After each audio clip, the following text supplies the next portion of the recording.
suspect has been identified in the suicide bomb attack that killed 32 young activists in Turkey, the country's prime minister has said.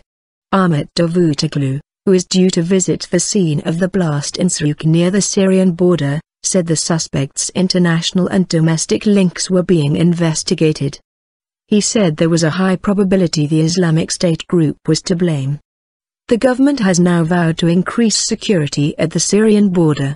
What's necessary will be done against whomever responsible for the attack, said Mr. Davutoglu.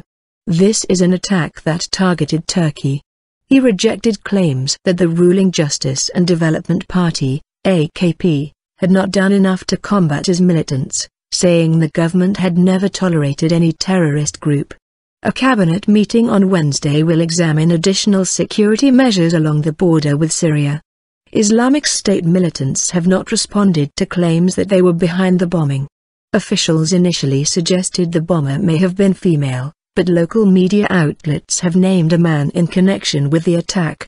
The youth activists, who were mainly university students, were holding a news conference when the bomb ripped through the Amara Cultural Center on Monday afternoon. They had been planning to travel to Syria to help rebuild the town of Kobane.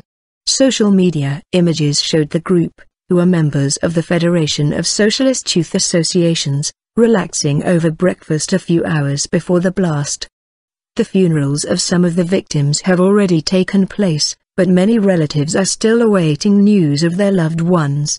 Mr. Davutoglu said 29 of the 100 people who were injured were still being treated in hospital.